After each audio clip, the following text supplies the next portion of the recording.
Gracias. Por el Grupo Parlamentario Euskal Herria Bildu tiene la palabra el señor Matute García de Jalón.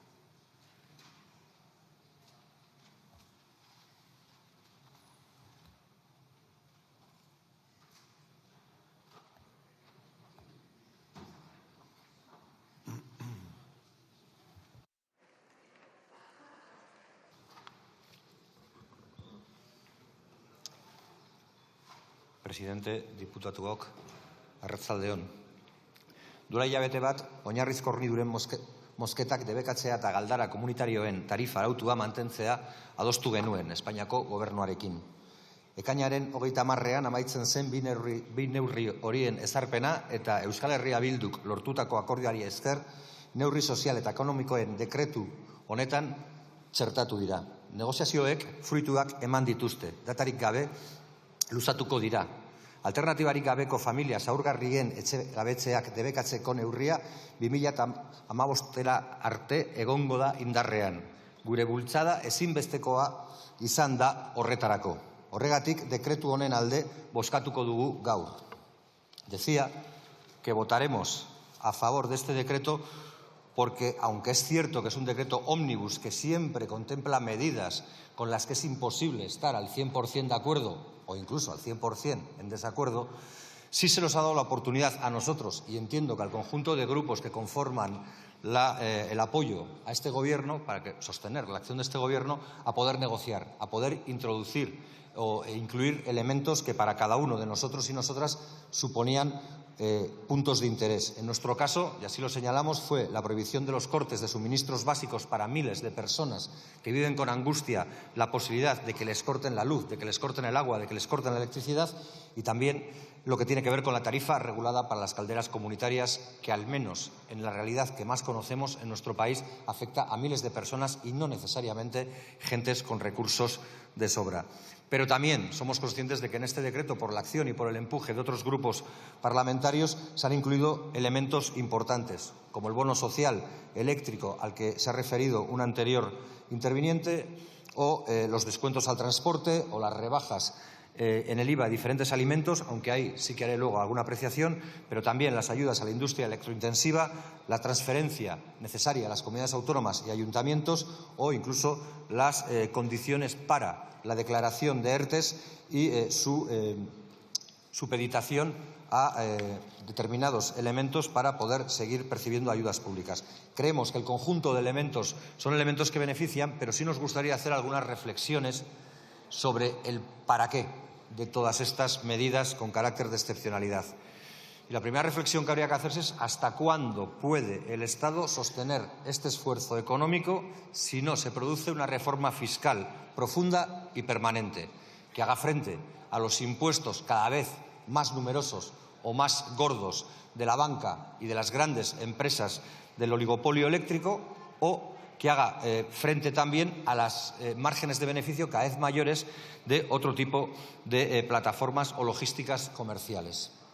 Ahí tendrá que hacer algún día este Gobierno una reflexión, salvo que piense que la economía va a seguir yendo como un cohete hasta no se sabe cuándo y que, por tanto, siempre vamos a poder detraer recursos públicos de manera indefinida e ilimitada. Porque fíjese que se ha hablado del aceite. En esta Cámara creo que ha sido uno de los temas estrella.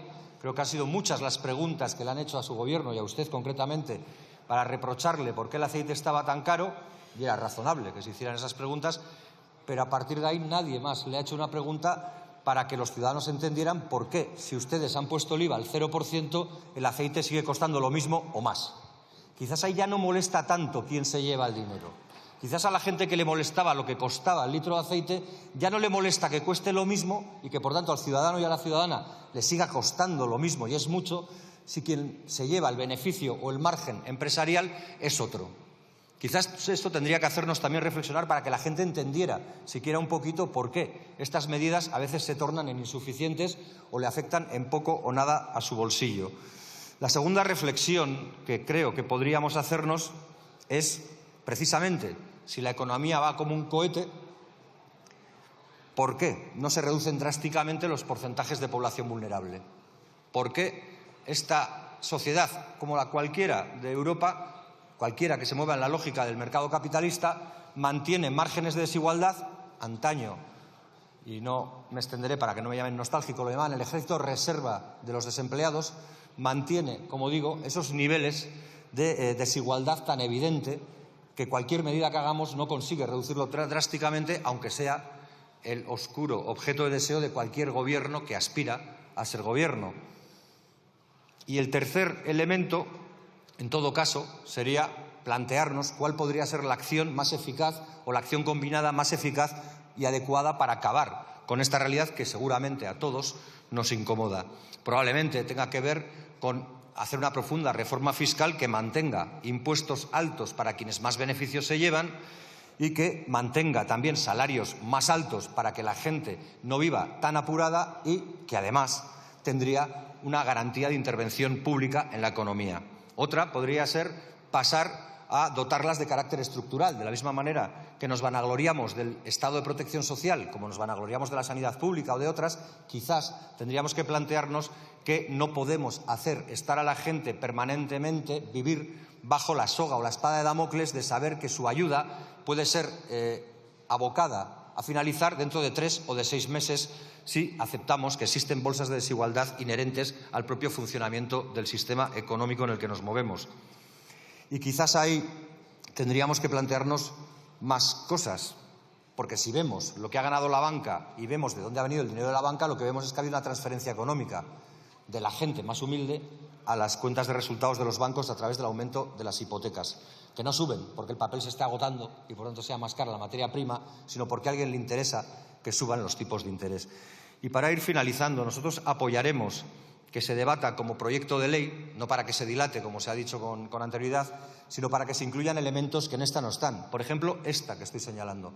Que estas medidas dejen de ser temporales, porque venimos reclamándolo desde hace 3 años, desde que empezaron esta línea de excepcionalidad con el anterior Gobierno y con este, veníamos reclamando que las medidas no fueran temporales, sino coyunturales, o sea, que fueran estructurales. Y la otra cuestión que queremos plantear es la que tiene que ver con la función pública. Nos parece bien que alcancen un acuerdo para subirle a los funcionarios del Estado ese porcentaje, pero no creo que a nadie le tenga que parecer mal que en comunidades autónomas como la nuestra, o como las nuestras, como la Comunidad Autónoma Vasca, como la Comunidad Foral de Navarra, si existe un acuerdo en esa realidad, podamos subir a los trabajadores de la función pública más de lo que eso se señala en este Real Decreto. Es decir, que nos parece bien que haya un suelo para que todo el mundo goce de cierta dignidad, pero nos parecería muy mal que se nos ponga un techo para que no podamos dar a nuestros trabajadores y trabajadoras aquello que podemos darlo. Por eso presentaremos una enmienda en ese sentido. Y termino ya. Probablemente porque ya estamos a las puertas del verano. Alguien dice que ya llegó el verano y que ya llegó la fruta y esas cosas. Y termino ya. Me gustaría que fuésemos útiles para la ciudadanía. Y como decía una persona que nos dejó hace bien poco, Rosa Regás, no hay nada más amargo que la inutilidad. Así que sean dulces y hagamos algo. Gracias.